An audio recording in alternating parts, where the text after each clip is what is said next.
Hello and welcome everyone. My name is Susana Puerto Swap, founder and executive director of an all-volunteer nonprofit called Vanguard Culture that works to advance San Diego's creative industry workforce.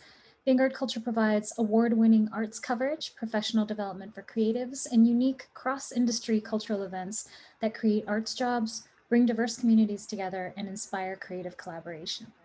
We are thrilled to be premiering the first segment of our History of Joy series tonight. Thank you so much for joining us, and a big thanks to all of the donors, sponsors, and community partners who made this evening possible. We could not do this without your support. Written by California Poet Laureate nominee and multi-award winning spoken word artist Gill Sotu, The History of Joy is inspired by true stories of struggle, beauty, and triumph. Produced in partnership with the Rosin Project, each segment of this four-part series will attempt to poetically tackle pressing issues of our contemporary world in a way that encourages introspection, humility, compassion, and positive action. The entire series pulls inspiration from the 8 pillars of joy outlined in the Book of Joy by His Holiness, the Dalai Lama, and Archbishop Desmond Tutu with Doug Abrams. Tonight, we will explore social justice, along with the 2 pillars of joy, humility and perspective. So before we get into it, let me preface our conversation by saying that I am no expert on joy. I try to live my life in gratitude and in service of others, but until I read this book, I didn't really understand how to tap into joy when I needed it. And many of us have struggled with an immense amount of stress and fear and anxiety and loneliness this past year. So as we look into the future, our hope is that the stories produced for the History of Joy series will enable you to tap into joy in ways that you've never considered.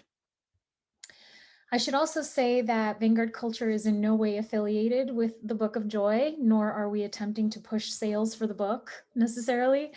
However, in order to bring some context to our conversations, I will be sharing concepts from the book that will hopefully enable us to have a more meaningful conversation about how we can tap into joy in our daily lives. So according to the Dalai Lama, joy is a way of approaching the world. And many of us, for example, think to ourselves, well, I'll be happy when I get that job, or when I buy this house, or when I meet a life partner. But many people are waiting for something external to happen in order for joy to arrive. The Dalai Lama suggests that joy is something that is available to us right now without waiting for anything external to happen. He says, quote, "Joy is much bigger than happiness. Joy is not dependent on external circumstances." And in a very simplified manner, one can say that joy comes from gratitude for what is and compassion for those who are suffering. So the 2 pillars of joy that we are focusing on today are humility and perspective. So the root of the word humility is humus, which means earth, therefore implying that we must first be grounded in ourselves to access joy. And that we also must first acknowledge both our strengths and our weaknesses. So how about you? Has the pandemic humbled you? What have you learned about yourself as a result of the stressors of this past year? Let's take a moment just to think about humility, and I'd love if you can share that in the chat. And as we've all suffered through this past year for different reasons, it's important to just take a moment and try to find meaning in some of those instances. The second pillar that we're exploring today is perspective. So now perspective can mean a couple of different things. It can mean the bigger picture, as in 10 years from now, what will this all mean? What will really actually have mattered? Also, it can mean a perspective of being in someone else's shoes. And I love this statement from the Dalai Lama. He mentions that there is a Tibetan saying. So he says, "You are part of a whole generation that is the future of humanity." You are a part of a whole generation that is the future of humanity. And there's a Tibetan saying that says, "Wisdom is like rainwater. It gathers in the low places." So what is the rainwater that has been gathering in you throughout the pandemic? What wisdom have you pulled from those low places? Before we premiere the film itself, we will kick off the night with 5 short videos about social justice submitted by our wonderful cultural partners. Then we will invite you to sit back and enjoy the premiere of our first segment of the History of Joy, social justice. After social justice, we will be premiering Generations and Sacred Rituals in June, womxn in September, and Our Earth in November. So all of those 4 different themes are what we're touching on, and each one of those themes will touch on 2 more of the pillars of joy, completing the 8 pillars of joy. So join us along this journey and learn about joy with us. I am so lucky that I get to talk about and think about and read about joy all year. So I'm very happy to welcome you along this journey. And one other thing that I wanted to share, if any of you are art collectors, we actually have a really special component of this event, which is that our board member, Herbert Seguenza, who is on the founding team of the hilarious comedy troupe Culture Clash, actually is also a very accomplished artist, and he is creating a poster for each one of our 4 segments, and they are for sale. They support our nonprofit. They're only $100, and they are original prints signed by the artist. So I'd love to give you a little preview of what that looks like, and you can buy them on our website. So just a quick preview. How cool is this? It is so beautiful, and we're so proud of it. So if you are an art collector and this is something that you will gravitate toward, you will be supporting the arts and getting a beautiful piece of original art in your home. So thank you for that, and thanks for the support. Our first video comes from our friends at Pacific Arts Movement, one of the largest media organizations in North America that focuses on Asian American and Asian international cinema. Brian Hu is a film critic, teacher, and scholar. He completed his PhD in cinema and media studies at UCLA and did his dissertation research in Hong Kong under a Fulbright scholarship. He is the author of hundreds of articles on film and the arts, and his writing has appeared in edited volumes and journals, as well as in the online magazine Asia Pacific Arts, which he co-edited from 2006 to 2011. His book, Worldly Desires, Cosmopolitanism and Cinema in Hong Kong and Taiwan, is forthcoming from Edinburgh University Press. He is also assistant professor of television, film, and new media at San Diego State University. It is my absolute pleasure to welcome Mr. Brian Hu. Hi. Hey, thank you for having me. This is very exciting. Yes, thank you so much for being a part of this. So, first, I'd like tell us a little bit about your organization. Tell us what you do, and based here in San Diego, California. Yeah, so I have the honor of being the artistic director of Pacific Arts Movement. We're a nonprofit, and we're primarily engaged with, just finding ways to bring Asian and Asian American stories to San Diegans. Partly that is to other Asian Americans, because these are folks who don't often get to see their own images on screen, let alone have conversations about them. But it's also for the wider community, in that the Asian Americans are our neighbors, our teachers, the people who we see at the store. And as neighbors, how do we understand, we don't have to understand everything about each other, but we have to know that we are, that we have stories, we have histories, and we have desires. And so that's kind of what we do with the programming at our festival, to give opportunities for people to laugh with us, to cry at our stories, to be inspired by us. So that's what we do primarily at the Pacific Arts Movement through our film festival. But we also have other programs, such as our Real Voices program, which is aimed towards training high schoolers in making documentaries about their own lives. Yeah, and that one is so important. It's actually the film that you're going to be sharing with us today. I do want to bring up a topic that is on everyone's minds right now. And when we think about social justice, many people focus on the Black Lives Matter movement, but there are many conversations to be had about social justice when it comes to the Asian American community, especially right now during the pandemic. Talk to us about what's been happening with the attacks on the Asian American community right now. Yeah, well, I mean, it's definitely nothing new, but I think especially with COVID, there has been perhaps, if not more, instances then at least they're more documented, better documented, or at least people have been able to start talking about it. When COVID happened, a lot of Asian Americans were starting to see an uptick in being kind of blamed for spreading a virus or this being some kind of plot against Americans or something. And I think this feeds into these discourses of Asians as being diseased, as taking over our country. And also And that was a China. failure of leadership there. It was right. clearly, exasperated by that. Yeah, it's not helped by those who were leaders at the time. But part of that process was, or part of the way the community responded was to create portals and websites through which Asian Americans can report instances of everything from microaggressions to actual physical violence. And I think because that was built around this time, people have had ways in which to report things, even as COVID panic against Asians started to subside. People started realizing, wait, there are instances where Asians are attacked, even that are not COVID related, that are not about coughing on us or something, right?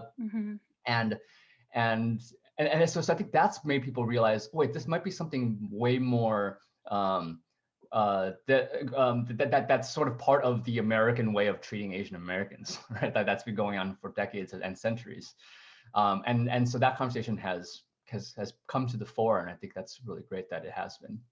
Yeah, I think the this new generation, I'm really inspired by the new generation. I'm very old school, and but I love that people sort of are frustrated by the cancel culture, but I kind of like it. I mean, it's people need to be called out, and if it creates a little bit of fear in others so that they don't take these kinds of negative actions on others, or on many levels, right, from the Me Too movement all the way to these types of aggressions and social injustices. So I'm really curious about what the future holds for for our community. So I love that these apps or programs now exist where you can call people out, or where you can bring attention to these types of microaggressions or overt aggressions. When we move to what we're about to watch, which is The Real Voices, this was produced way before the pandemic. This was produced, or maybe not way before the pandemic, but certainly before the pandemic. So this was produced before the pandemic.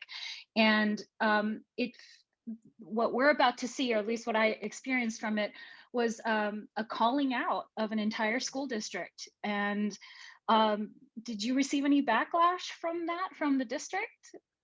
Not from the district. I mean, the district is going through its own issue. I mean, as the film will discuss, there was a massive social media campaign, not necessarily to call out the school, but at least at the first thing we should do is just to say this happens, right? That there are these microaggressions, that there are rather strange instances of teachers being able to say things like Black Lives Matter, but then still make their students uncomfortable, use the N-word in the classroom. And so being able to call out and just say hey, this happens, now what? That received a lot of press, way more than our little film did. But I think what our film did really well is show how students of different races are kind of speaking up together in solidarity. And to say, hey, what you're going through is what we're going through too. And that suddenly makes these students feel less alone. And whether it's the students in the film, or if they're students who are watching the film, or parents of students who are watching the film, to make them feel hey, if something's happening to me or to my student, that they're not alone, and there could be a wave of other folks who want to make a change. Yeah, I love that everyone's feeling so emboldened to tell their story and to be honest. It's opened up so much opportunity for having meaningful conversations, and it's really hard to hate someone when you know their story, right? So the work that you do at Pacific Arts Movement is fantastic, because you are telling stories and we are getting to learn about the Asian American experience. And so set us up for what we're about to watch. Tell us a little bit about how the program was or how this was produced, and then we'll get to watch it. Yeah, I mean, this is one of the many films that we produced last year through the Real Voices program. And that's a program that's been going on for over 10 years now. And the idea is that, at the film festival, we show films from all over the world, all over the country. But let's not forget about San Diego.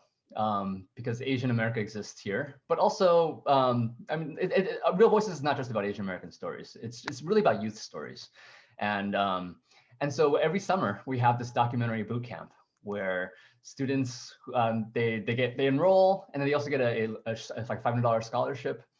And the idea is to teach them basic skills for documentary production. But what we've discovered is that students already know how to make documentaries, right? Like these days, because they grew up with media.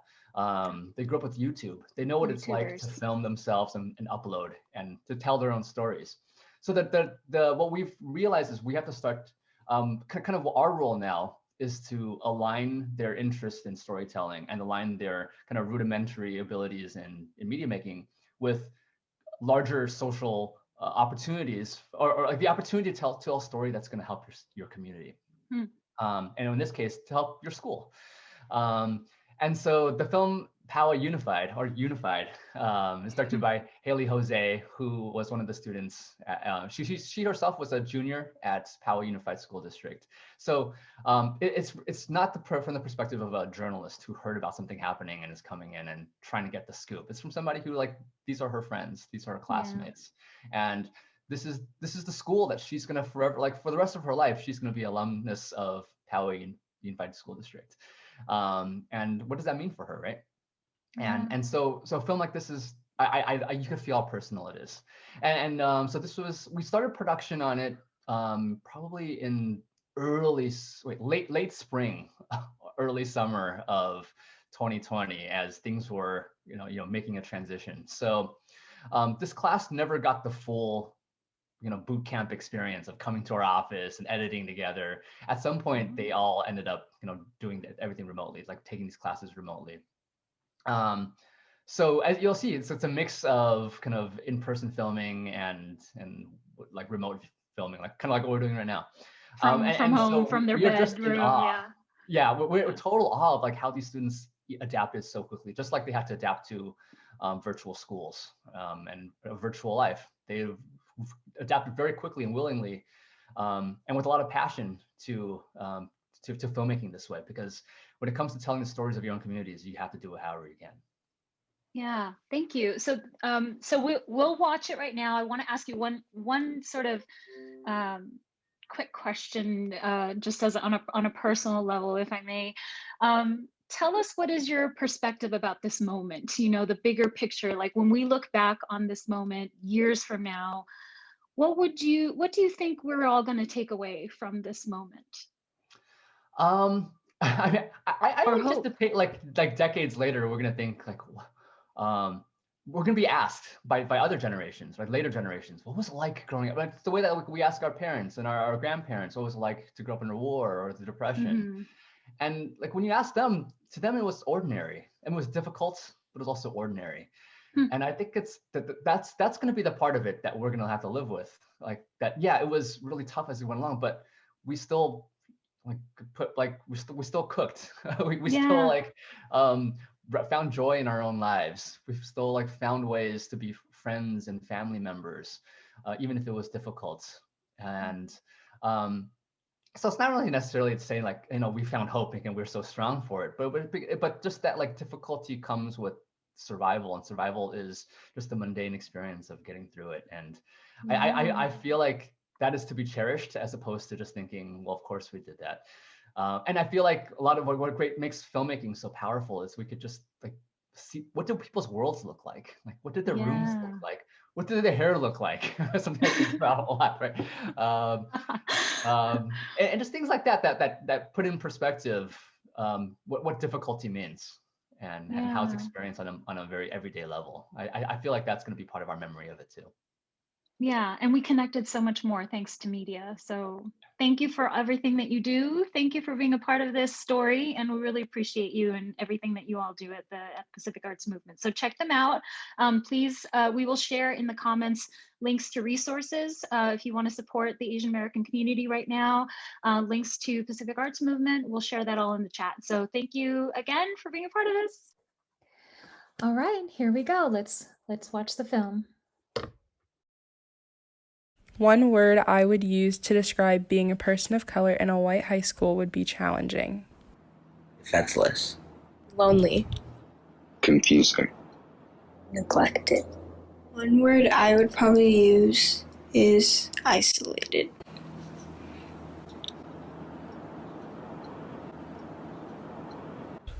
Black Lives Matter protests across the world have created a wave of anti-racist fervor that took on many forms.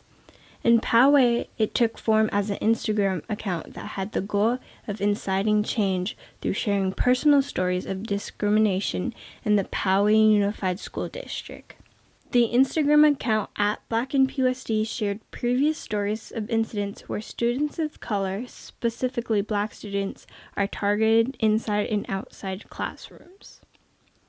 A common thread that linked more than 500 incidents posted by the account was the theme of BIPOC students facing discrimination in predominantly white schools. Growing up in schools that have a huge lack of diversity, it's been very, I wouldn't say challenging is the right word, but it's been very different, just because it's hard when you're growing up and you see, oh, no one else really looks like me, and it's kind of different. It makes you start to think things oh, why do I look like this? My experience growing up in a school that lacks diversity, it's just you're always being watched. Every action you take represents people who look like you and people who have similar skin color. And no matter where you are, you kind of stick out. Couple that with never having teachers that look like you or share your experiences, and normally being one or the only one or one of two students in a class. It's awkward. It's always the spotlight's on you. I grew up speaking Japanese, so when I got into school, I was put into ESL, English Second Language, but I found that even up until now, the main struggle is not being able to understand, because nobody's willing to slow down, and then not being understood, and so nobody's willing to take the time to understand, which is something that's super consistent, because growing up, it was with language. Nobody was willing to slow down so that I could understand them, and nobody's willing to wait to sit down and understand what I was saying. But then later on, it was more culturally, the way people acted, I never understood, and then I wasn't understood, and also just with discipline and stuff like that. It's been very interesting for staff and students and everybody to really just not take the time to understand the differences and take the time there. I mean, growing up with a lack of diversity, it's been my whole life. Ever since elementary school, I've been one of the few Black people at my school, on my soccer team.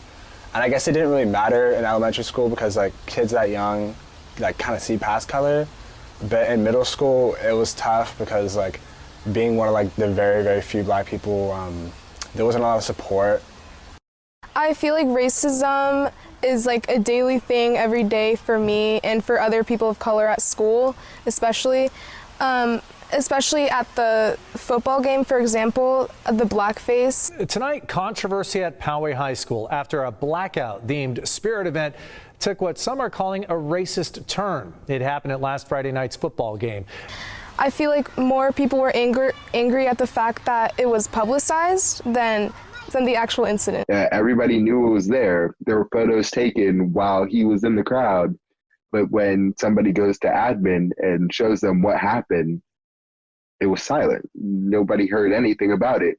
When I was 15, I was standing in front of Poway High and I was speaking on the phone. And she goes, well, you're speaking a different language. And it makes everybody uncomfortable. And I was like, what? She was saying all these things if you want to be speaking in America, you should be speaking English, and we don't accept whatever Chinese you're speaking. And if you want to be able to speak another language, go back to your own country. And I was standing there, I was like, this is not happening right now.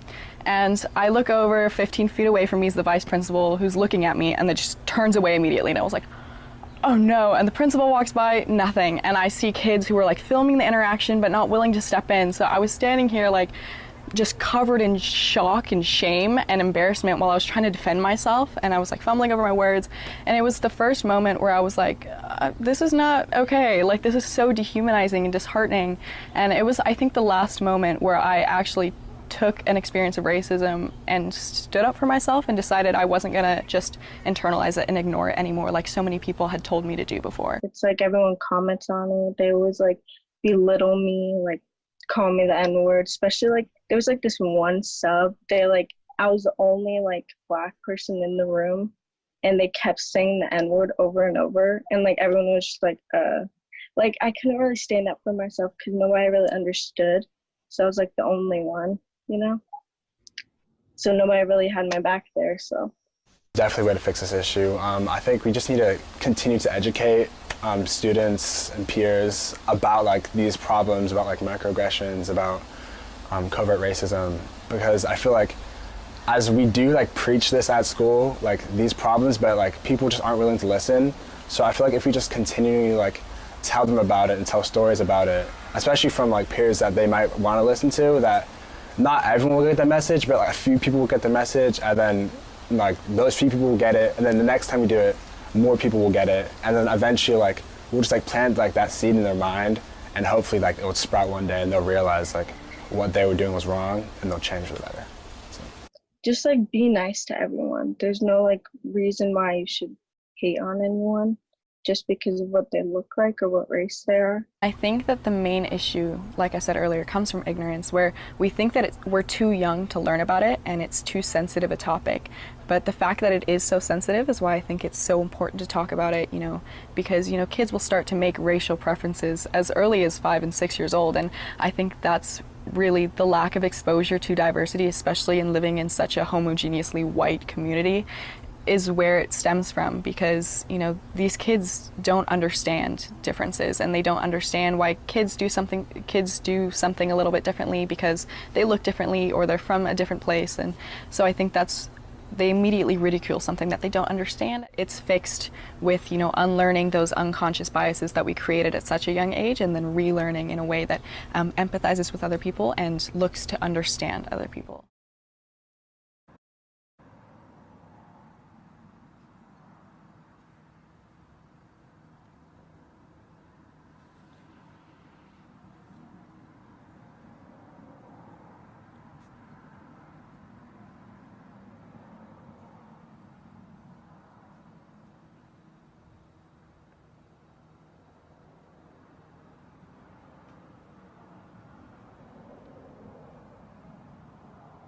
Okay, the next video that we are going to watch comes from an artist named Neil Shigley.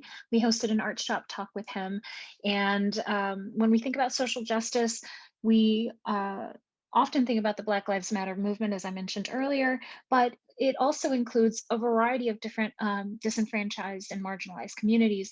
One of these is the homeless community. And so we wanted to bring attention to that through the beautiful work of this artist. He does a series called Invisible People, which are large-scale portraits of the homeless community here in San Diego. We hope you enjoy this talk, and we hope it inspires you to support them. Enjoy.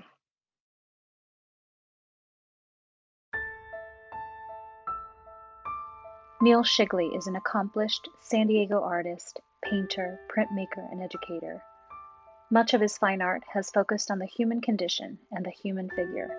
His most recent work, Invisible People, consists of large-scale portraits of homeless people near his studio in San Diego.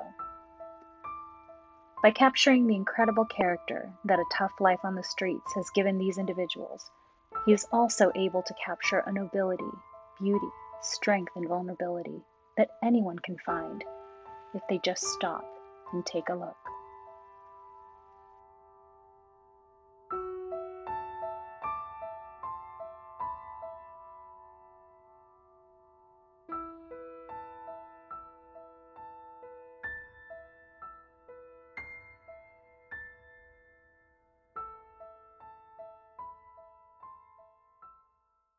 This whole process starts with a walk downtown or anywhere and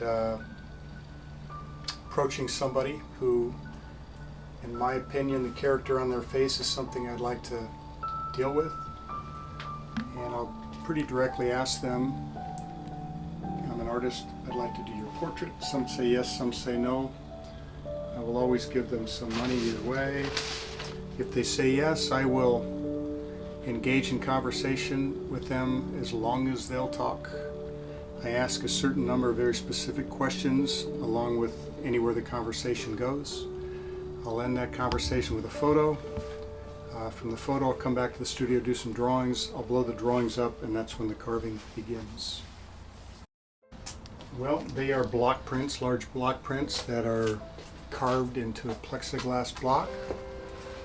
I use a flexible shaft drill, and I carve them into a large sheet of plexiglass.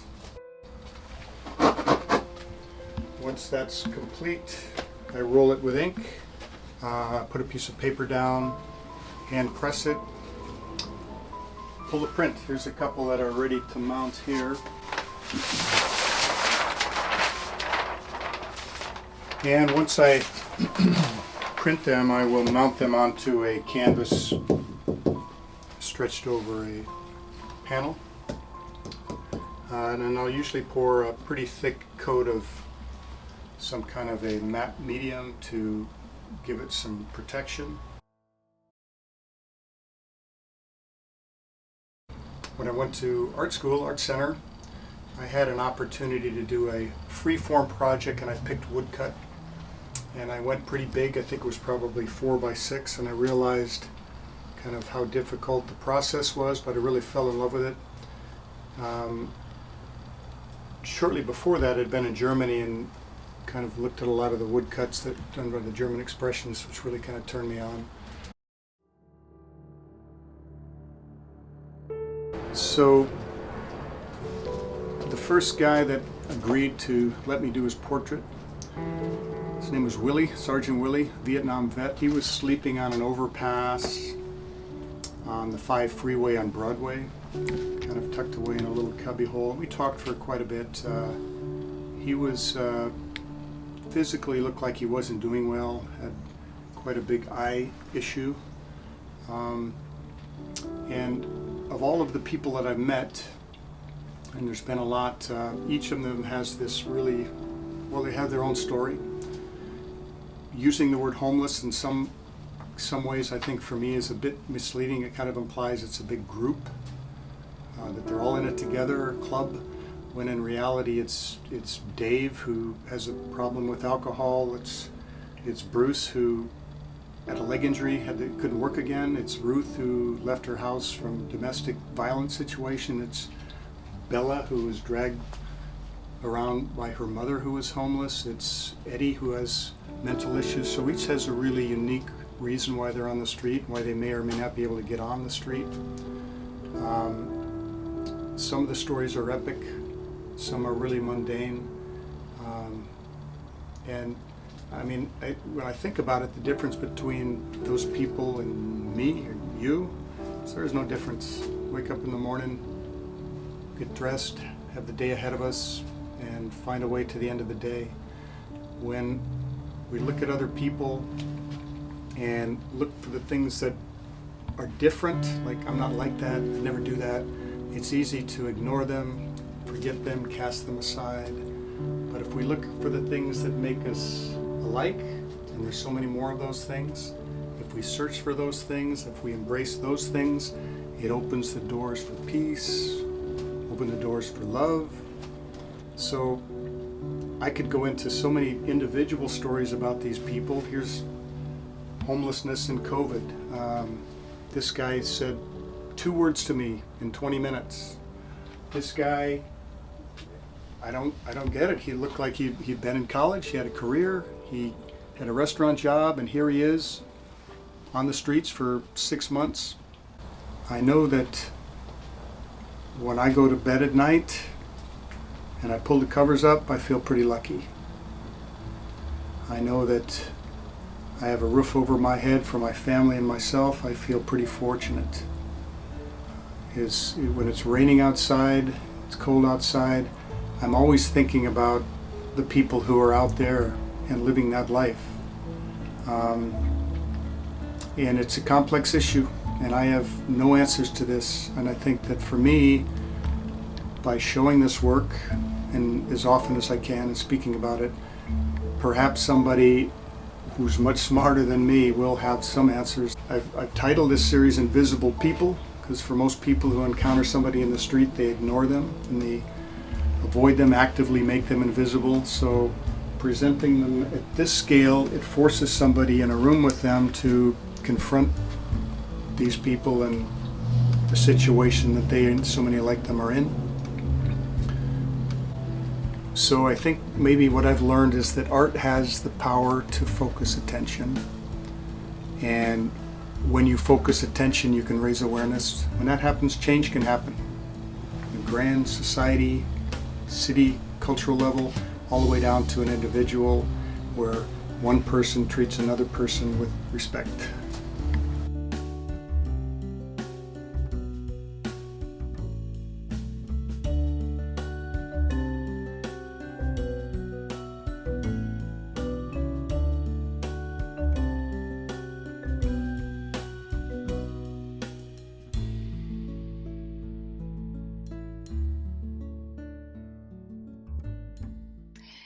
And now it's my pleasure to welcome our next speaker. He's the artistic director of North Coast Repertory Theater.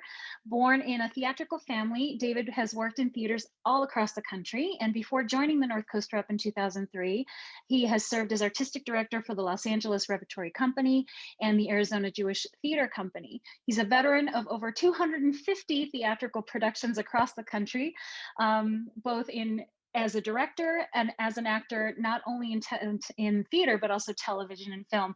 His bio is so extensive that there's no way I could list all of the wonderful productions that he's been a part of. And so it is my absolute pleasure to welcome Mr. David Ellenstein. Welcome, sir. Thank you. And sir was my father. You could call me David. Well, it's okay if you call me ma'am. I really don't mind. I'm joking, don't. So first, tell us a little bit about the North Coast Rep. What do we need to know about your programming? Tell us where you're located, all about it. Well, we're in Solana Beach, beautiful Solana Beach. We're in our 39th season. We're coming to the conclusion of our 39th season, about to enter our 40th anniversary season. I've been here since 2003, as you mentioned, and we've probably produced about 150 shows in my time of being here, and way more than that if you go all the way back. Our mission is to create a platform for the artists and the audience to thrive through the experience of live theater, to create that bond that makes the community stronger, that opens people's minds, that brings joy, that brings empathy, that brings all the things that theater can do like nothing else can do. And our programming is very eclectic. We do plays of every kind, every shape, every form. Classical plays, modern plays, new plays, old plays, comedies, dramas. We do everything. And I come from a theater family, as you mentioned, and my father always said it should be a big surprise for the audience every time they come to the theater. And since we have loyal subscribers that come 7 times a year, I try to come up with 7 meals that are going to be very different from one another, so that each time they come, it's different, so that it enlarges their brain in a different way each time. So it sounds like you have a very open-minded audience, right? I mean, they're exploring a variety of different genres, topics. They are. There is a certain kind of thing that they're not. I try and avoid plays that have too many swear words in them, because that's the one thing where I get people complaining a lot. They are intelligent and generally speaking educated, and they some of them get offended by some of the language. So, it's not that we don't do plays that have, colorful language, but it's not the top pick usually. So one thing that I try to be careful about, because I want people to feel good about being there. And since, the vast majority of our audience is older, that's one issue that I do pay attention to. Sure. You got to know your audience. And so you've recently launched a production called Necessary Sacrifices. And, before I have you set up the actual story that we're about to watch, the actual film we're about to watch, I'd love to sort of get your take on why that show now. Right. So Necessary Sacrifices is about the 2 historic meetings between Abraham Lincoln and Frederick Douglass during the Civil War. I didn't even know they had met. I knew who Frederick Douglass was, but I didn't know that he and Abraham Lincoln had ever sat down before. And with the world in the I don't know if turmoil is the right word, the change, the evolution that it's in right now, especially regarding racial equality and social justice that's going on in our world. It was really interesting to look at this play and see how the issues that are dealt with in the play, during the 1860s resonate so much with the things that we're still grappling with today as a society, and how in some ways things have changed a lot and in some ways they haven't changed at all. And this play was commissioned in 2014 at Ford's Theater in Washington, D.C., where Abraham Lincoln was, shot. But it seemed like a perfect time for us to bring it to life, and because it would resonate so much and kind of reflect what's going on and look back through history and go, wow, that's changed, but this has not changed. Because a lot of what Douglas is asking for from Lincoln are things that are still being asked for today. Yeah. So in this book of the Book of Joy that we're talking about it, some of the pillars of joy, we're talking about perspective and humility. And I'd love to get your perspective just about what theater can do, right? I mean, there's obviously the storytelling component, but it's deeper than that. Talk to us about what theater does when it comes to perspective. Theater brings people of all walks of life, of all ways of thinking, of every orientation together into a room to experience a story together. And what that story has to say or puts across to an audience, hopefully is going to make them think and reflect upon their views and their visions, maybe in a way that they hadn't thought of them before. And they're going to walk out and maybe have conversations with the people around them, to be around people that are different than them. And as you say, exactly, give them a perspective that they might not ordinarily have in their everyday life. It's a leveler. It's in a good way, a leveler of bringing us all together to experience a common thing and then let it affect us how it affects us. And then we can engage with the world after that. Yeah, thank you. That was beautiful. And as I watched this story that we're about to watch, the word humility definitely did come up when it comes to Abraham Lincoln and the way that he wanted to be addressed, and the sort of knowing that this person was in front of him, but finding himself as an equal. And I just thought that was a really sort of beautiful setup, a beautiful moment to this conversation. So if you would, can you set up what we're about to watch? Sure. I believe it's the first 10 minutes of this production of Necessary Sacrifices. It begins with Frederick Douglass talking to the audience about what occurred. And then we go into the White House, and the first time that Frederick Douglass and Abraham Lincoln meet, Lincoln welcomes him into the Oval Office, which isn't the Oval Office yet. It's actually just a table in a room because the Oval Office didn't exist yet. But he brings him in, and he wants to know what's on his mind. He wants to hear from him because he's heard all the things he's been saying in public, but he wants to know firsthand what this influential man of color has to say to him as the president, and he wants him to be honest.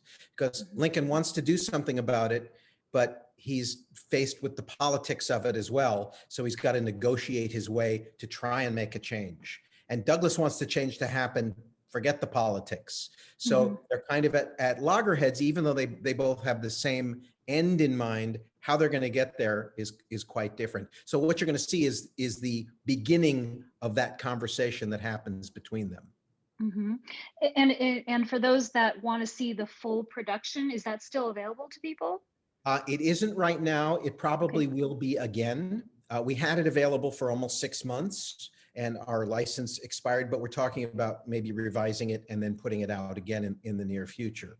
But I'll just say real quickly that we just completed our next one, which is called Trying, which is about Judge Francis Biddle, who was the Secretary of State under Roosevelt, and also the chief judge at the Nuremberg trials, chief American judge at Nuremberg trials, and also was the person that signed the internment of the Japanese Americans during World War II against his better judgment, because he fought against it, but then it was overruled and had to sign it. It's even known as the Biddle document. even though to his death, it was the one thing in his life he regretted. But you're talking about perspective. That play is all about perspective as well, historical, and also how it reflects what we're doing right now in the world. Wow, you're really hitting some really important topics and very timely topics in your season. Thank you for doing that. I mean, thank you for bringing to light such important conversations.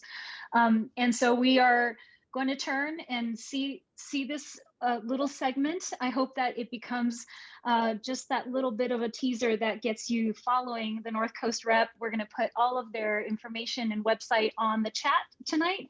So be sure you follow them. And David, thank you so much for being a part of this and helping us to tell this beautiful story. We really appreciate you. Absolutely, my pleasure. Thank you for doing this. Okay, hang on, and here's the show.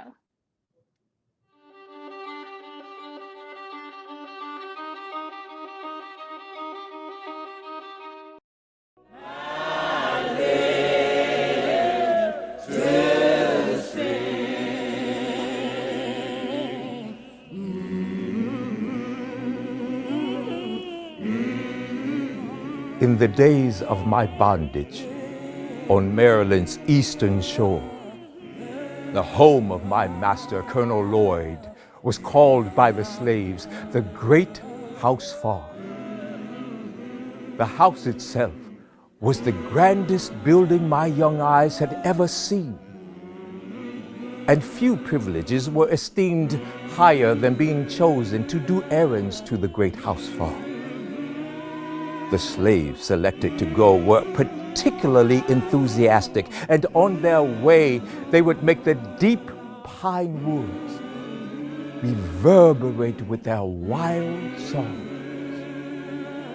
They would sing the most pathetic sentiments in the most rapturous tone, and the most rapturous sentiment in the most pathetic tone.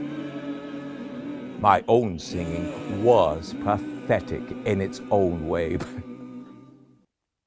let that pass. Even in my freedom, the songs of my bondage still followed me.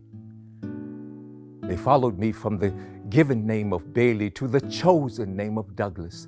They followed me when I testified against slavery here and abroad, when I prayed for deliverance with the humble and the exalted. And they followed me on an errand to another great house. My purpose tonight is not to win applause.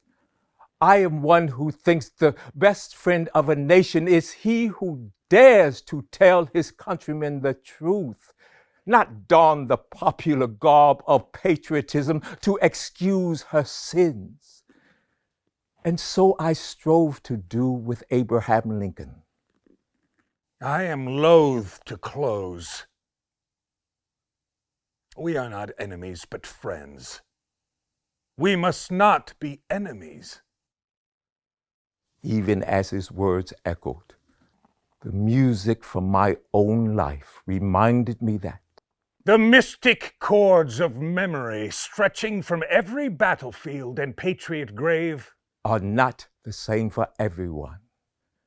And our faith that those chords will yet swell the chorus of the Union, when again touched, as surely they will be, by the better angels of our nature, does not mean that that faith may not be sorely tested.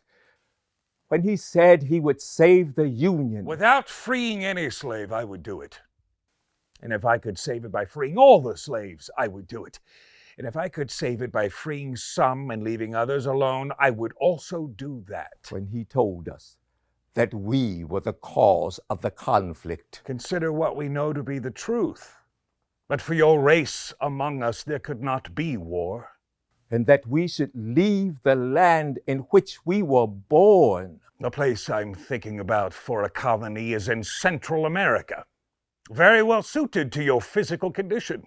Even after accepting our service as soldiers in his army, service which I personally recruited, when he knew the rebel policy towards colored prisoners was enslavement, torture, or murder, and said nothing.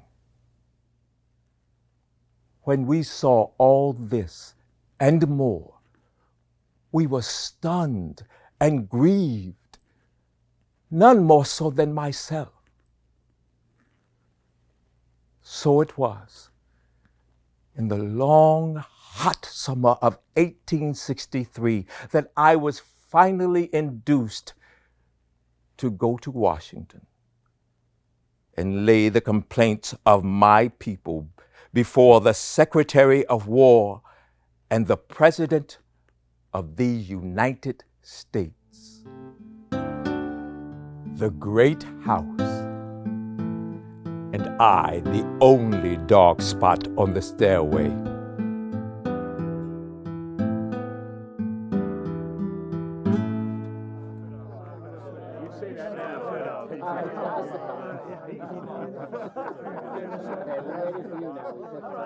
Mr. President. Well. Good morning. Your Excellency, my name is Frederick Douglass. Yes, I have heard a great deal about you. But then, I imagine you've heard a thing or two about me, so we are even. It's an honor to meet you, Mr. Douglass. Forgive me, but I don't have an appointment. Oh, that's quite all right. Not many do. And you did send your card in. Yes, but there's a long line to see you. Yes, I know. The constant swarm. Buzz, buzz. Yeah. I thought about moving my office to a smallpox hospital, but they just get vaccinated and come anyway. No, this is a pleasure, sir. And you do look like your photograph.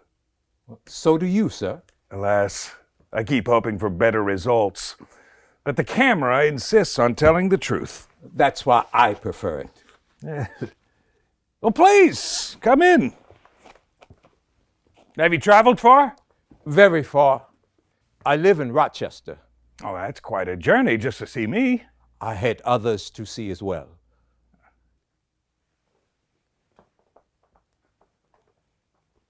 It's my first time in this city, so... Is it? What do you think? It's magnificent. Oh, nonsense. It's a mess. There are soldiers, wounded and all. There are drunks. There are drunk soldiers. There are camps of contrabands. Freed slaves. Freed slaves. There are diseases, whores, bad water. And today it's going to be hotter than it was yesterday. Mind you, you've come in the middle of August, which is unbearable. The rest of the year is merely miserable or insufferable. There's coffee here if you'd like some. Excellency, forgive me, but do you not find this a bit awkward? Well, I'm not fond of the excellency part. That's a bit stiff, but I have biscuits, too. That's not what I meant. You mean on account of your race? You are not the first Negro to set foot in this office, Mr. Douglass.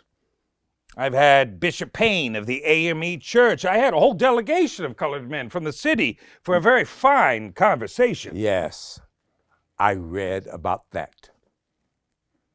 Oh, you might even see Mr. Johnson about. Colored fella came with me from Springfield, gives me a shave now and again. About the only man in Washington I trust with my neck and a razor. And Mrs. Keckley, who attends Mrs. Lincoln. I'm glad we're not strangers to you. Exactly. So if you are the Frederick Douglass I presume you to be, I imagine your race has something to do with why you're here. I don't find that awkward if you don't. Okay, so the next person that we're going to bring on is Dr. Maria Patrice Amen. She's the Associate Artistic Director and Latinx Projects Producer at the San Diego Repertory Theater here in San Diego. She launched the new Latinx New Play Festival at the San Diego Rep, produces a staged reading series, offers networking events with the Amigos del Rep. general body, and produces special community engagement events that are based on current events and social needs. She's a Southern California-based director, dramaturg, producer, and scholar. Patrice is a co-artistic director of Tutu Theater, a 2020 National Directing Fellow, LTC Steering Committee member, and a board member for NNPN. Patrice is an assistant professor at CSUSM, JD, California Western School of Law, PhD, UC Irvine. So what an impressive bio you have, my dear. Welcome. Thank you. Thank you so much. That's so kind. Hi, thank you so much for spending time with us. So the San Diego Repertory Theater, full disclosure, I used to be on the board of the San Diego Rep, and of course, I love everything that you do there and its mission. Tell us about the San Diego Rep and its mission. Oh, sure thing. San Diego Rep is committed to producing intimate, provocative, and inclusive theater. What I really enjoy about this mission is that it centers the work we create on the community. It's really unique in our region for being able to tell stories that really impact and reflect and tell the stories of the people who live in these regions. Yeah, that's been one of the things that I always was gravitating towards, you know, the fact that you're producing stories about people that are not maybe the more marginalized communities, you know, the traditional American theater, you know, canon that happens here in San Diego is what gets all the attention, the Shakespeare series and all of that. But I've seen some of the best theater in my life at the San Diego Rep, and really moving work. So congratulations on all of that work that you do. Can you tell us a little bit about the Latinx New Play Film Festival? Theater Festival?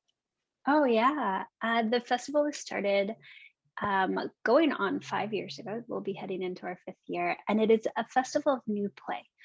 So we're really committed to bringing work to audiences on the different stages that it's in, but work specifically by Latinx artists. When we look at that canon, that field of the US theatrical landscape, you're right, it's very geared towards the dominant culture, and so that non-dominant cultures are often not represented and often have less resources to develop new plays or to bring those stories that are maybe the idea or the thought in the head of a playwright to the stage. Is such a long process and requires so many resources that when they're not devoted to those communities, they don't often make it the whole way through.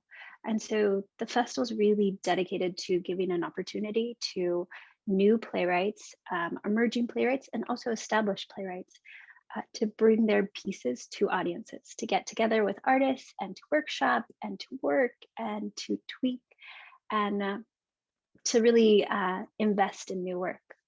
Mm-hmm.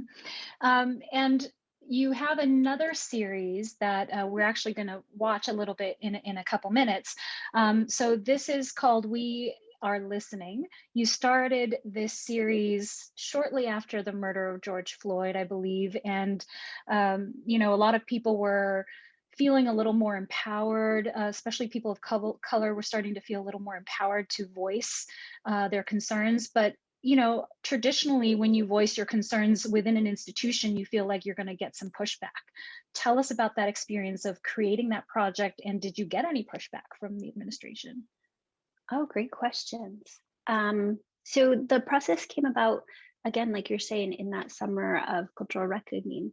In addition to the murder of George Floyd within the theater industry, we had this revolutionary document come out, We See a White American Theater, and it is a collection of over 300 participating signatory artists who came together to list demands that are coming from BIPOC identifying artists, Black, Indigenous people of color.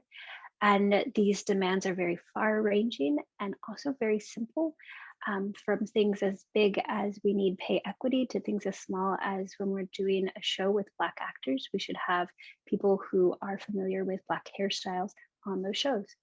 And we read that list and really took notice of its call to listen and its call to center on BIPOC artists. And so we, within our artistic staff, said, we need to really open our ears to the needs of the community. And we need to not assume those needs of the community. We want to We want to hear perspectives, and we want to hear thoughts, and we want to hear experiences. So the We Are Listening series is moderated and began with Ahmed Dents, who's on our artistic staff, and he co-moderates with Gill Kitchen each of the episodes, and they bring in different artists from across the U.S. To speak about their experiences, speak about their perspectives. It really comes from the idea of we need to listen. Dominant cultures have been dominant for so long, and they've been the only voices in the conversation. We need to open up the conversation and listen to the thoughts, not to segment or to set aside BIPOC identifying artists, but to put them in the center and to say, we need to be here with you and we need to listen with you. Yeah. I've been watching almost all of the segments, to be honest. Cool. And one of the things that I mean, it's fascinating. It's fascinating because of that pushback that I mentioned, that people traditionally have been scared to speak up. They think they might lose their jobs or sort of get blacklisted from the theater community or something because it is so white dominant. And have you received any pushback from the theater community or just the opposite? What has been the response? Some on both sides, surprisingly across the board, from viewers who think that the conversation doesn't hit hard enough, doesn't go far enough, to viewers who are maybe uncomfortable with the things that they're hearing. And generally, though, our artistic staff is really proud of the conversations that we're having. I hesitate to say happy because that's not the goal, is happiness. The goal is understanding, and the goal is expanding ideas. So we've been really proud of the work and the conversation that are happening in those spaces, and again, proud of the difficulty of those conversations and being able to be a space to host and to participate.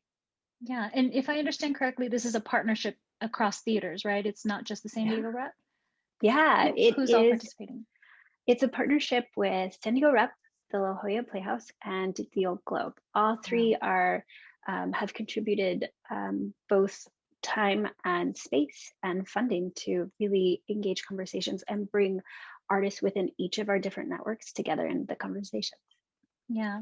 And the last thing I'll just share is that I've noticed, and we're talking about perspective and humility in this grander conversation of social justice. And I've seen a lot of conversations where the folks in charge of these institutions are having to kind of be a little humble, eat a little humble pie because they're having to take or listen to things that are uncomfortable.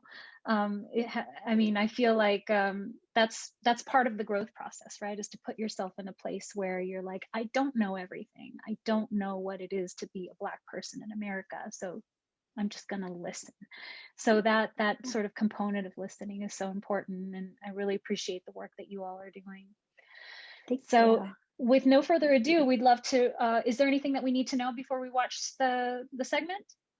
No, I would encourage you to use this segment as a jumping off point for you and an invitation for your audiences to come and join us on the additional segments that we have. So we run it every other week, and there's always a new exciting conversation happening during our We Are Listening sessions. Very cool. We'll put all of that in the chat so that you can follow the San Diego Repertory Theater and follow their We Are Listening series. And thank you so much, Dr. Amen. I really appreciate your time. Have a good rest of your afternoon and enjoy the show. Excellent. Bye. Thank you. Okay. Hi, my name is Ahmed Dents, Development and Artistic Associate at San Diego Repertory Theater. I just wanted to take a moment to talk to you about We Are Listening. We Are Listening is a bi-weekly online salon that features the thoughts and perspectives of Black theater artists, creatives, professionals, administrators, and workers. We get to the nitty-gritty with candid conversations about the ideas of race, equity, inclusion, and representation, and why we feel it's important and what changes need to be made in the performing arts industry. We Are Listening is produced by San Diego Repertory Theater in partnership with La Jolla Playhouse and the Old Globe. It is hosted by yours truly and Gill Kitchen, La Jolla Playhouse Artistic Programs Manager and Local Casting Director. Its guests are curated by me, Gill, and Old Globe Arts Engagement Director and Associate Artistic Director Freedom Bradley Valentine. I thought everyone wanted to be a dark-skinned Black girl. I thought everybody wanted to grow up and be me. And when Black History Month would come, to paraphrase my cousin from today, like, I am Black every day, but like Black History Month, I was blackity black, right? I mean, like, it was even more great to be Black. Family. My father, the late Dr. Floyd Gaffney, was a professor of theater at UCSD, or University of California, San Diego, for 26 years when he was pursuing his master's degree. The Langston Hughes showed up at this showcase. This is how the story goes. The Langston Hughes. The Langston Hughes, okay? But anyway, he's doing this very avant-garde presentation. It's got dance, it's got acting. And after his performance and everybody's performance, supposedly Langston Hughes came up to him and said, after, introducing himself, did you ever think about doing Black theater? I used to say that the theater at the time was doing one kind of play. Not the same play, but one kind of play. And it was a play where you'd have 5 or 6 white people on one interior set who thought they were funny. And the anxiety that happens when we are involved because we know that they know that we know we are Black. And there's a whole bunch of anxiety that goes along. We don't get to run in the same race. They shoot the gun, everybody takes off, and then the Black people come. It's interesting that a theater could hire one Black person, which I was at the time, and suddenly people become either under the impression or afraid that it's going to be a Black theater, and in fact that was spoken by some, he's just going to turn it into Negro Ensemble Company West, I think this it's so critical for not just having individuals like students go to theater, but also have opportunities to see the different kinds of occupations that are involved in the theater. It's certainly the artists that produce the theater, the works that are on the stage, but there's also stagehands.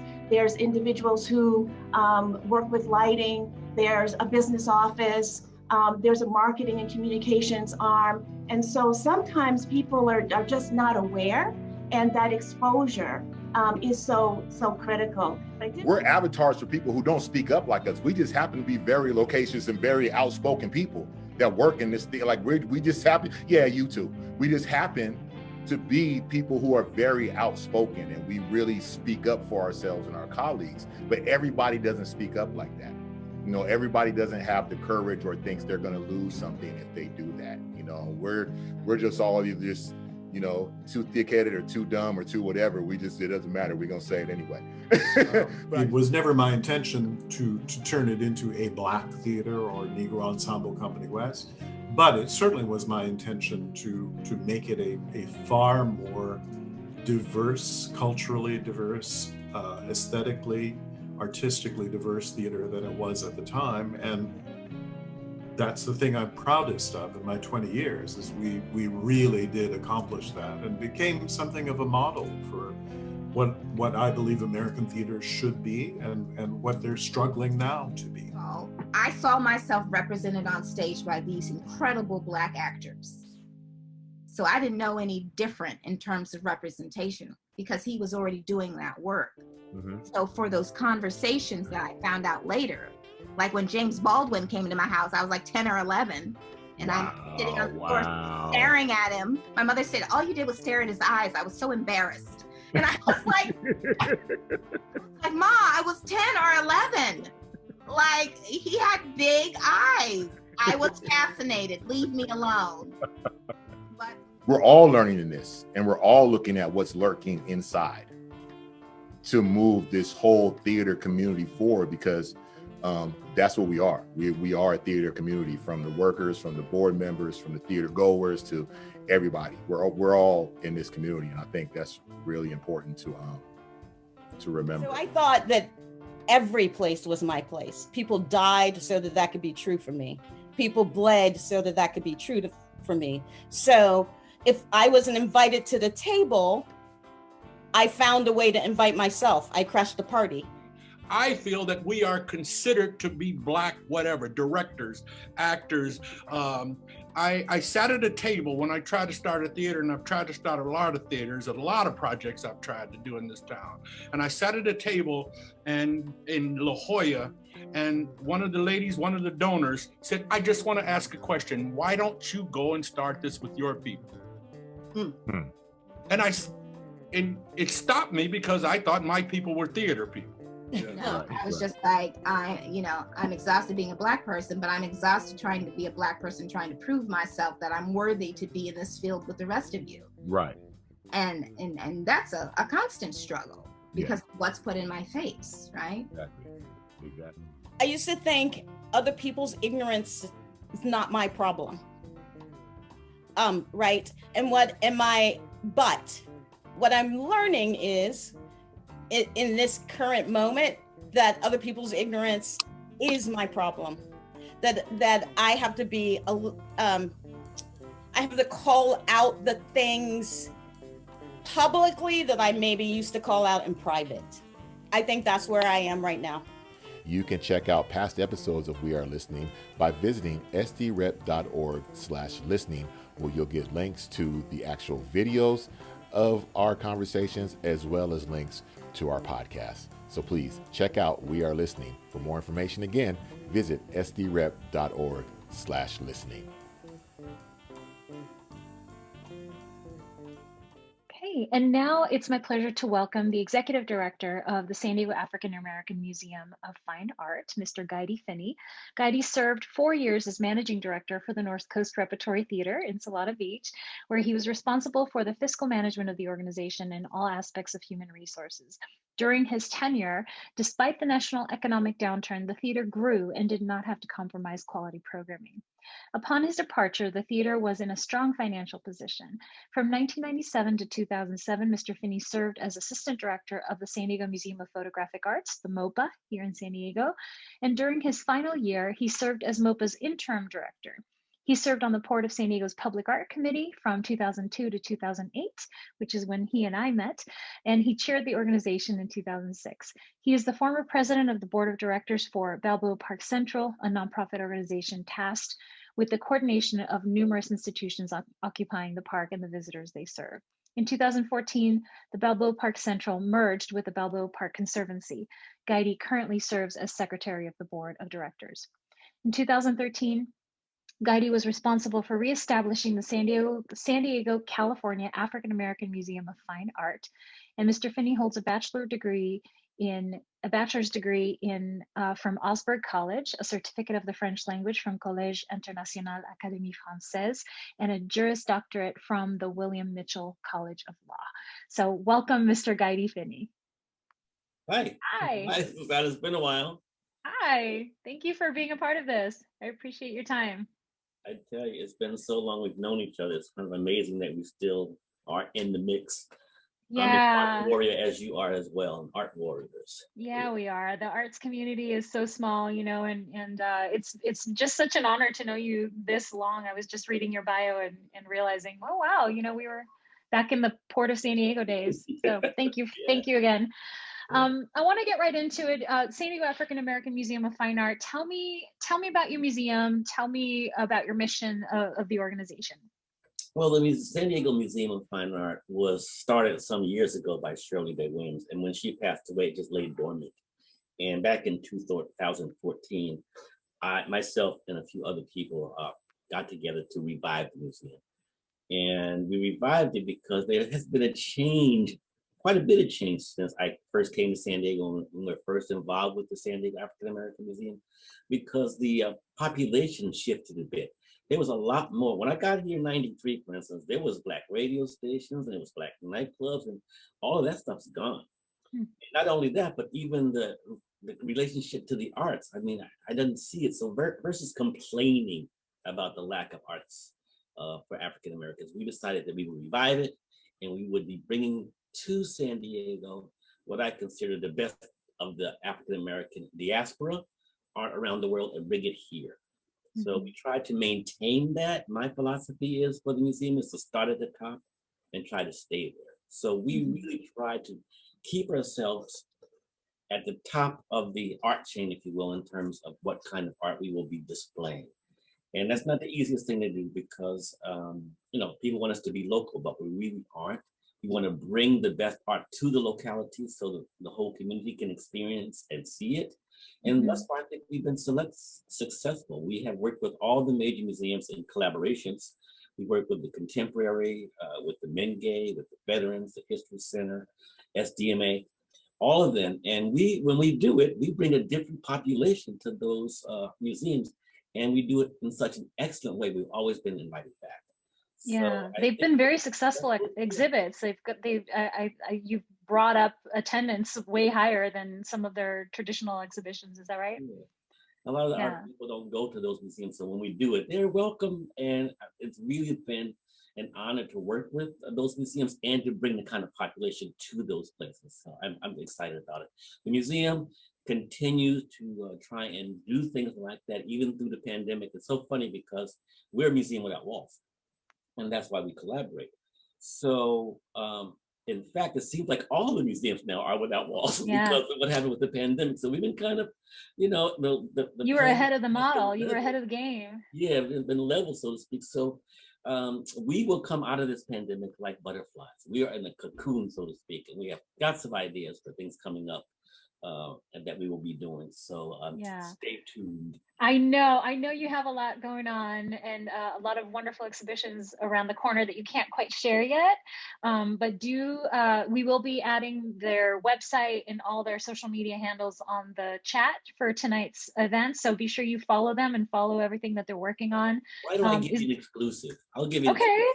We will be doing a big event called Say Their Names, a traveling exhibit out of Portland that we are working on to come in the next few months.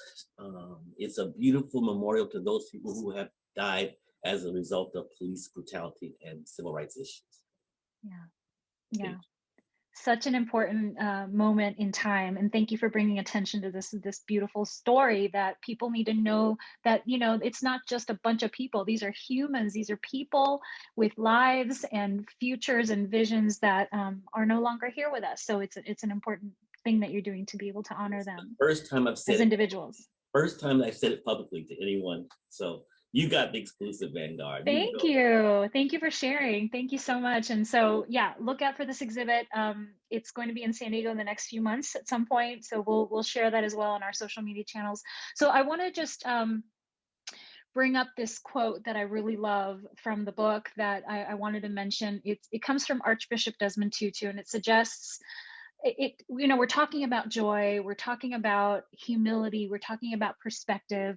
And so all of this is sort of encompassed in compassion, right? Like having compassion for one another. There's a statement that I just want to share with you, and I want to know your thoughts.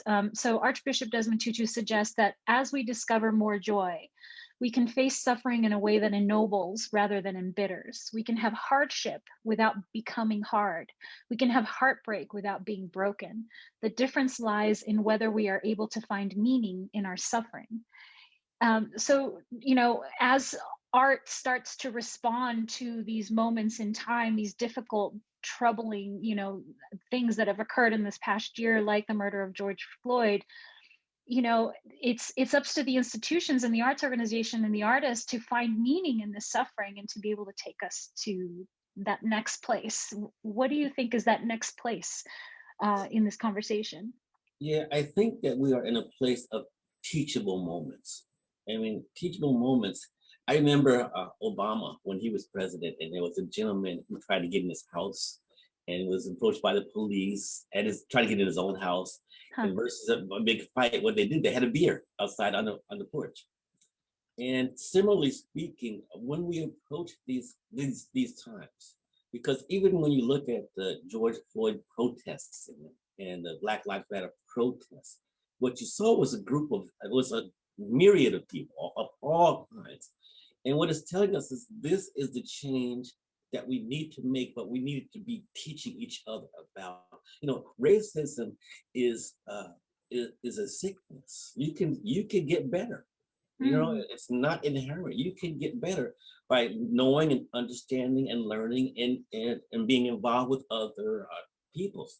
So this whole idea of where we go next really involves being teachable, understanding that it's a teachable moment and actually doing something about the teaching. That's beautifully said. Thank you so much. So the video that we're about to watch, you actually haven't seen it yet, right? No, I So haven't. I'm really excited to get your take on it. We'll connect after you've seen it. But this is your daughter. Yeah. This is a video of your daughter, who is an incredibly talented artist and muralist, and she was given an opportunity. Tell us about the mural, what you know about it. Well, many times, especially during Black History Month, I get approached by all kinds of people to do all kinds of things, speak here, go there. But also I get approached by other aspects, by local artists and different things that could be happening. They want my opinion on, or my involvement, or our involvement for that matter, for the board of directors. And so I was approached about a potential mural in Imperial Beach, where I live, by one of the residents. And I said, you know, I think my daughter could really do that. And so they met with her, and she decided, yes, she would do it. And as a powerful dad, I really stayed in the background after that. I wanted it to be her experience, her idea, her approach to it. And as I saw it, it was a very wonderful way she approached it. I'm very proud of her just for how she thought about it, how she brought it out. It's very different than what I would do, but nonetheless, very beautifully done. And I'm so proud that she was able to do it and be successful at it. And I just wish her the best future as an artist. Yeah. I mean, you must be such a proud papa. You know, and I think I met her when she was like 6 years old or something like that. So it was really cool to get to interview her and you know her now as herself, as a full woman, you know, living this life. So let's watch this film. And thank you so much for, you know, giving us a moment of your time and sharing about the San Diego African American Museum of Fine Art. You can follow them on the chat, and we'll share all of this also on our social media. So thank you again, Gai, for your time, and let's watch the show. All right, take care. Thank you. Bye.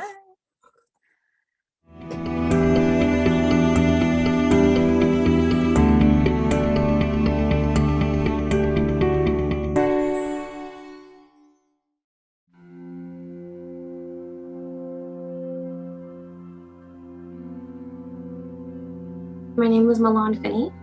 I am from Imperial Beach, California, and I am 26 years old.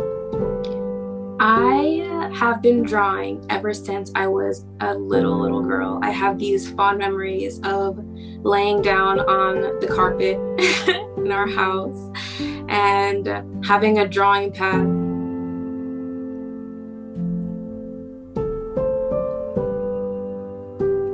I have fond memories of laying on the carpet and drawing these like really tall women with really big shoes and big hair.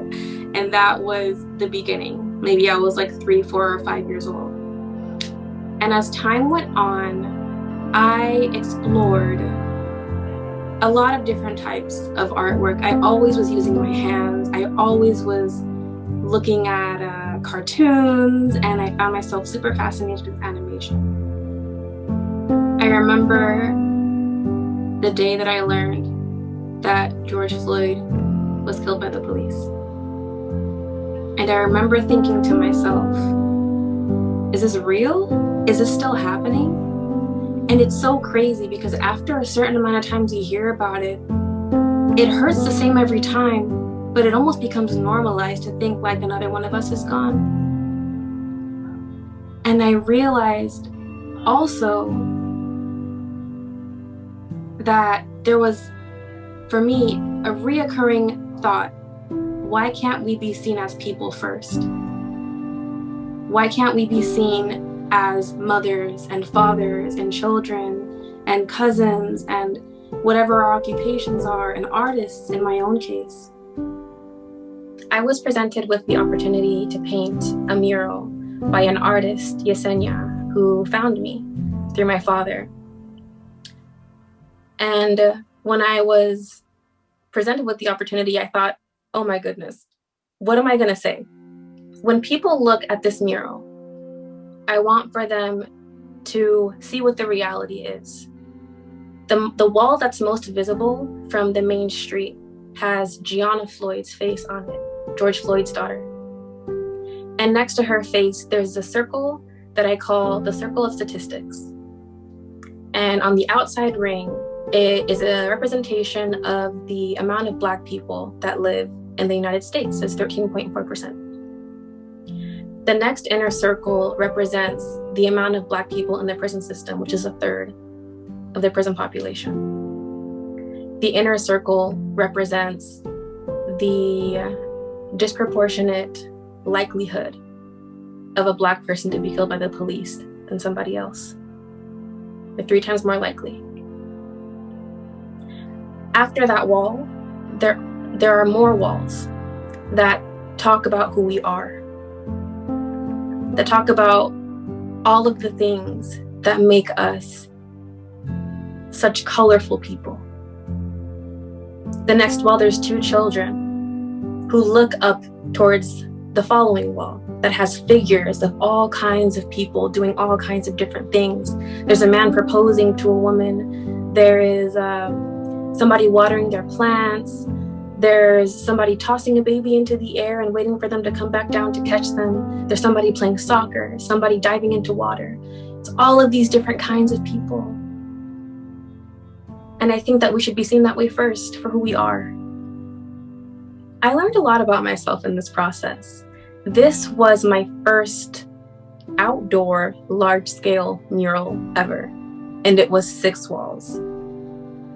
An incredible amount of space I've never even thought about using to put across an idea of my own.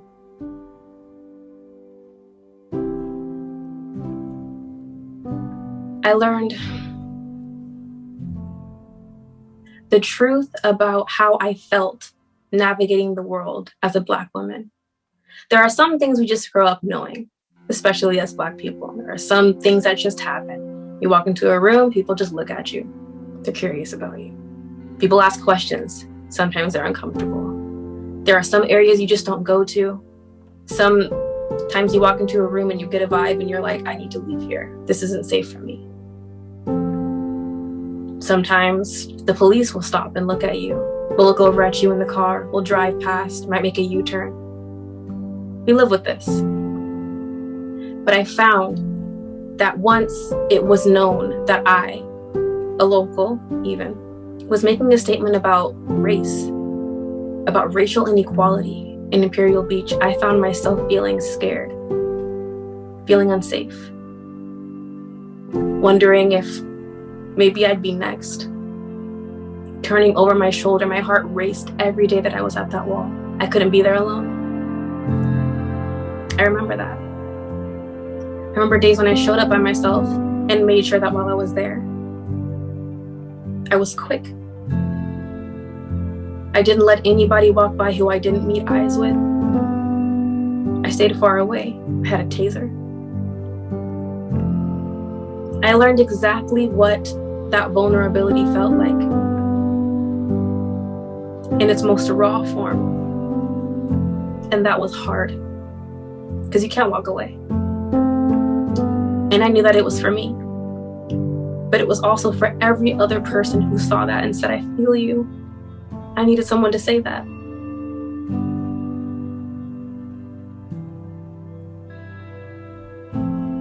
On the building that I painted, the State Farm building, Marcus, who is on the People's Alliance, who asked me to do this mural, had security put onto the building. He and his sister both, Tracy, had security, had cameras put on the building. And I remember one day they sent me a screenshot of a little Black girl standing in front of the wall, getting her picture taken by her mother with her family. And I was like, if all of this is just for that moment of her being like, look, somebody just like me, you know, like this is our truth and I'm here with it, you know, like that was worth it for me. That was really rewarding. Yeah, the amount of people who came to show support, who came to put their hands on the wall with all the handprints, that moment for me, because it was solidarity. And it just so happened that it was all the paint that we used. We only used like 6 colors on the whole wall. And so people could choose their color and put their handprints in whatever color they wanted. So it was also just by default, this combination of all these different people from all these different places and all these different colors coming together and saying, I'm here with this. Children and people who were older and all kinds of people came to participate. And I felt like the most rewarding thing was seeing people show up and say, like, I'm for this, you know, I'm a part of this, I'm a part of this history, and I want to take part in this project.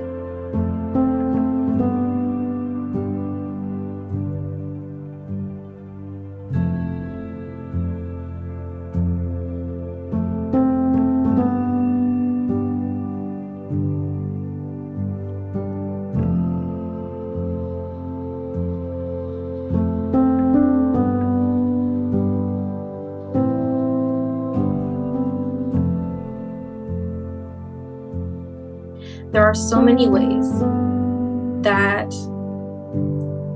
people's perception of who Black people are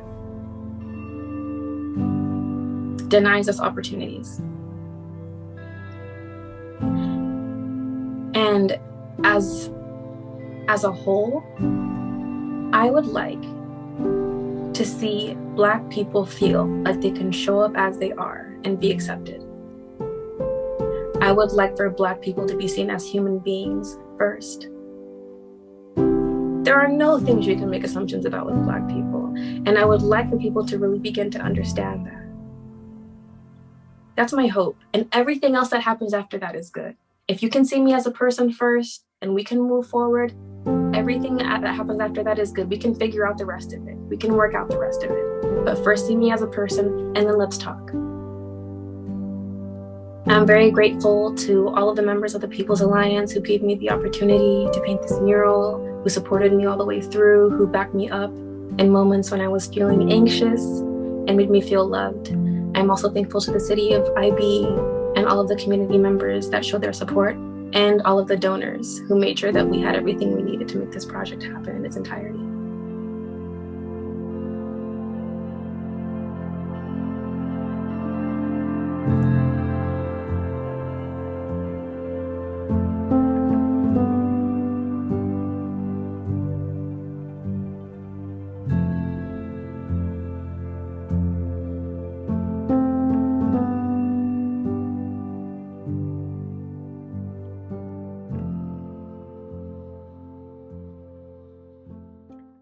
That is the end of the first part of our evening. A big thanks again to all of our cultural partners who submitted content so that we could have a broader conversation about social justice tonight. In just a couple of minutes, we will invite you to sit back and enjoy the premiere of our feature film, The History of Joy.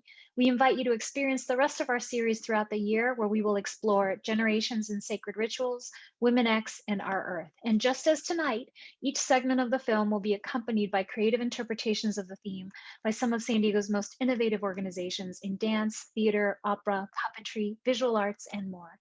And now, it is my absolute pleasure and honor to premiere our feature film, Part 1 of The History of Joy, Social Justice.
are. I've been waiting forever. I hope you are ready. I'm so glad we're all together. We've discovered a treasure, and I've been dying to show you. The history of joy is right through this door, and it really wants to know you. Now, there are 8 pillars holding up this house, and today we will lean on 2. So put in your perspective contacts and rock your humble hat. It's okay to be weary. Sometimes the best surprise is when you close your eyes, find the door, and step on through. Wait! If you have piano now, clap your hands. Fine, I see. Some of you didn't do it. Grumpies, you really didn't need to be here. Come on!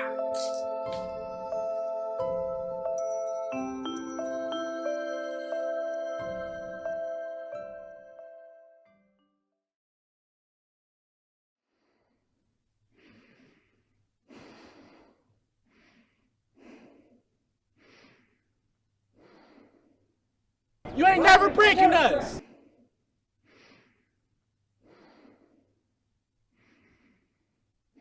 Will you love me on the other side?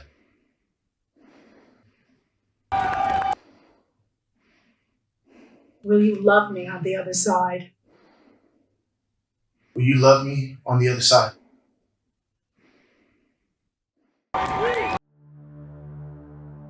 Will you love me on the other side? Will you love me on the other side?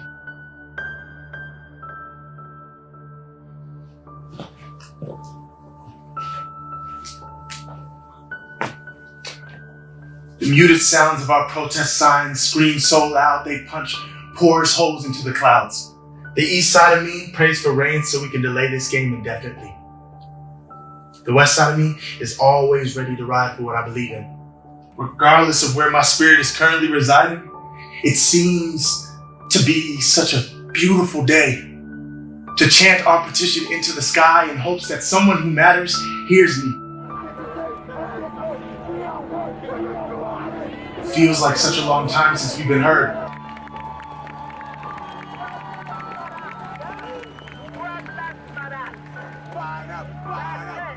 I curl these fingers into a fist, tight enough for my palms to turn dark pink. Launch it into the atmosphere like a satellite broadcaster. This is about human rights. This is about fairness.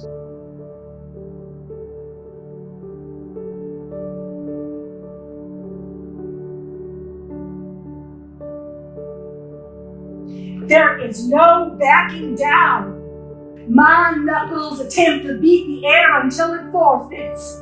I pound so hard into nothing that I'm sure by tomorrow there will be bruising, either upon myself or upon the wind.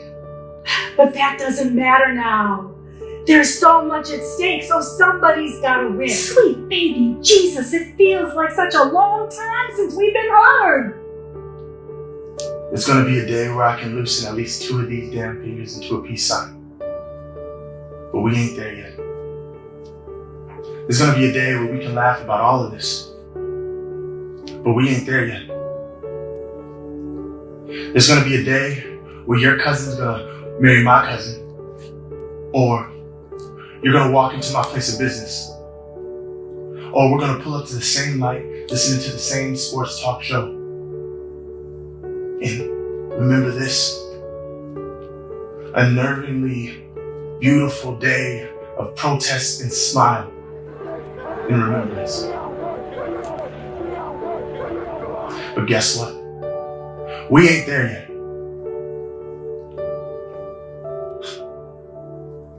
So stay on your side of the street.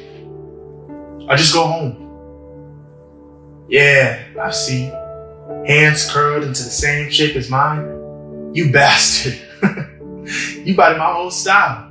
The same accent, same boots, same takeout bag from the same restaurant. I mean, come on. Who are you trying to fool? I'm serious. You don't want this smoke.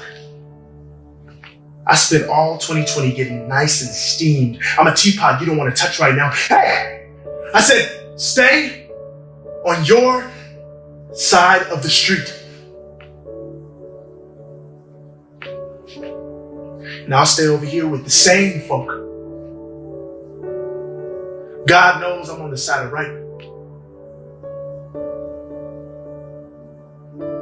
Right?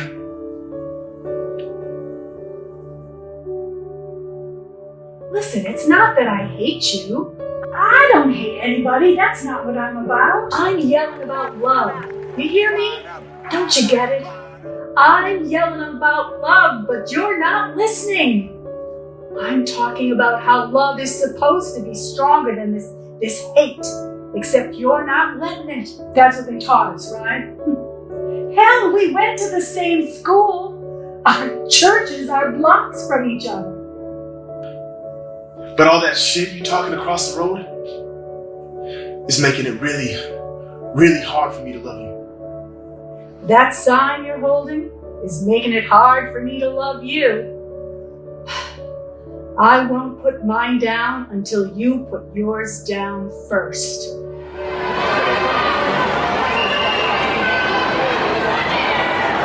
You ain't said nothing but a word, Big Bird. What you want to do, huh? I'm ready for whatever.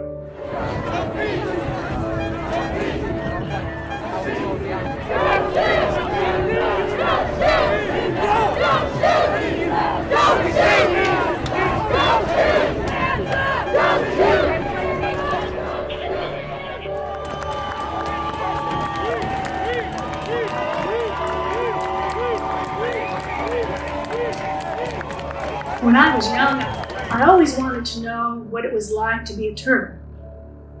You know, to move patiently through the world while everything else is sped up. To be protected from any problem that might attempt to fall upon you. To have some place no one can take away from you to hide, no matter how many times life knocks you about. Life is always trying to knock me about. The world is moving at breakneck speed. A lot for better, but oftentimes it feels like the worst. And I have no shell. There is nothing out here protecting me. And that is so scary.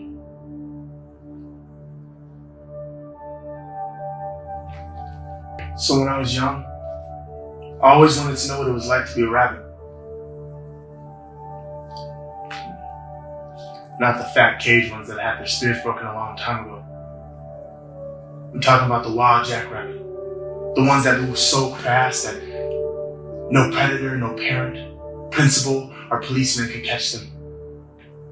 So fast that the sun would be out of breath trying to give me a tan. So quick that anything that attacks, you already see it coming. That's the kind of speed you really need to get ahead in this world. There is nothing out here protecting me.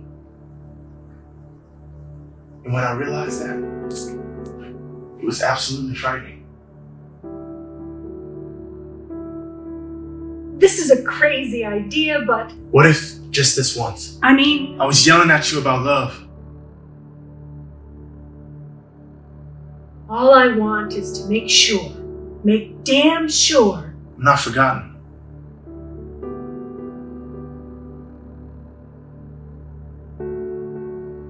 So on the count of 3?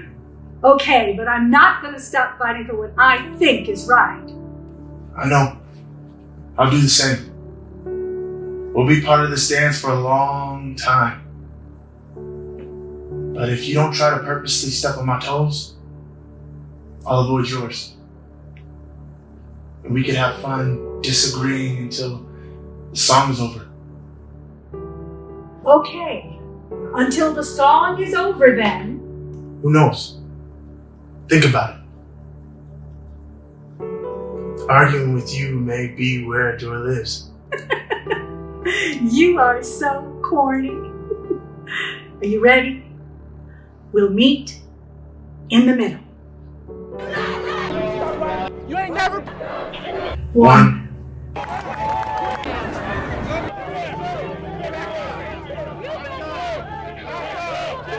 2.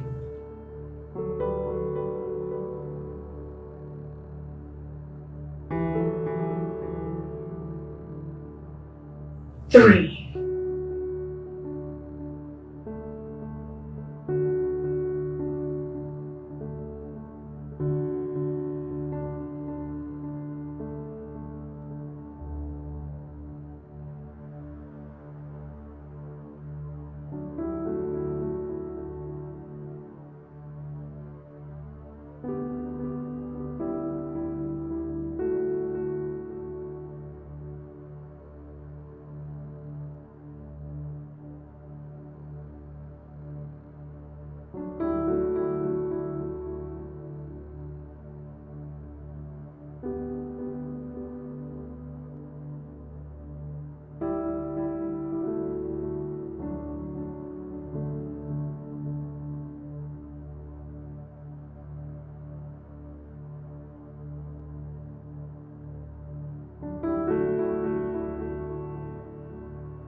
In May of 2020, Crayola unveiled its most inclusive crayons yet, representing over 40 skin tones. They wanted to give kids a chance to accurately color themselves into the world. The company was founded in 1885. That means that for 135 years, the depiction of grandma on the fridge needed to just stay blue.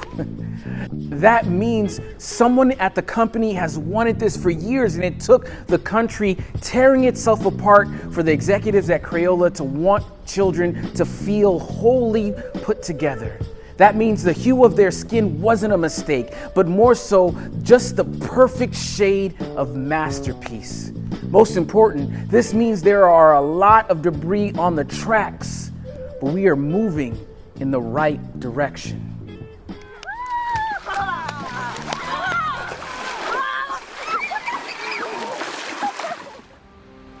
In June of 2020, the Supreme Court rejected the Trump administration's effort to end DACA, keeping nearly 650,000 undocumented young people safe from deportation. The collective sigh of relief, I am told, patched 2 small holes in the ozone layer. Scientists discovered that an extreme love for a person's family and community was the missing element on their periodic table. They discovered that when individuals witness an urban tribe's willingness to fight for the people within it, born naturally or adopted, it actually pumps more blood and spirit directly into the heart and lowers cholesterol levels. But most important, this means that as we are navigating these sunsets, there may be low visibility and a lot of drag in the sky right now, but we are moving in the right direction.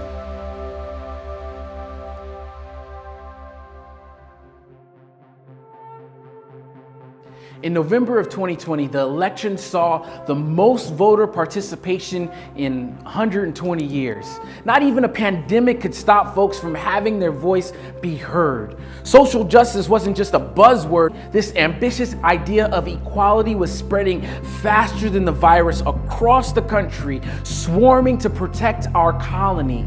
Whether or not you agreed on which circle on the Scantron your neighbor filled in, people were empowered to speak more than any other time in our history.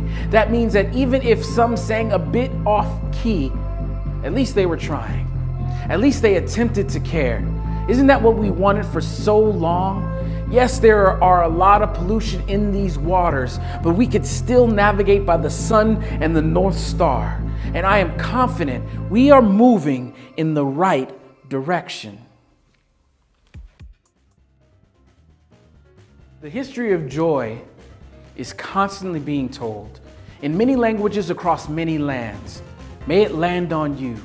May it be a reminder to listen different, to not just use your eyes to see. You see, some hate is real. Some is just an optical, social, and/or political illusion. Some hate towards you is merely redirected energy pounded into them from childhood. There are children inside some of these men and women who never got a chance to have a chance, who lost the guardian lottery, the parents' Hunger Games, who simply feel lost and are willing to latch on to anyone who attempts to care and guide them out of the woods, even if said savior is a savage. The history of joy states that if you want your perceived enemy to obtain a new perspective on you, then you must obtain a new perspective on them first. The history of joy states that you will never get through to someone who appears to hate you by appearing to hate them back. That external symbols are not spirit, that tattoos and totems are as temporary as the feelings that created them. Look past that. I don't know anyone who doesn't enjoy a good rocking chair from time to time, to fall into a deep hug, to be looked at with pride, to hear music that takes them to places without roads or gravity. There are so many things that we can agree upon. So many ways we can love one another. Isn't it possible to just battle until the shot clock expires and you tap your opponent on the butt saying, "Good game"? With these high stakes, maybe it's just wishful thinking. Maybe I just suffer from an obese amount of hope. Or perhaps you should indulge just a little. Come on, try a small slice of disagreeing with someone fundamentally, but still loving them. Don't worry about hogging all the joy for yourself. We have always had the ingredients to make so much more.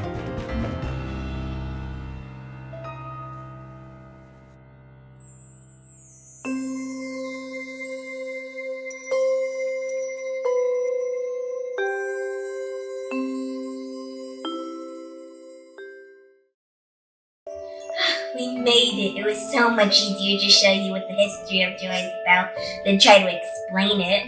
I see you're smiling now. Almost seems like you're shining now. I'm so glad to have you on this path. Next we will visit the pillars of humor and acceptance, 2 fundamental ingredients if you're serious about making joy last.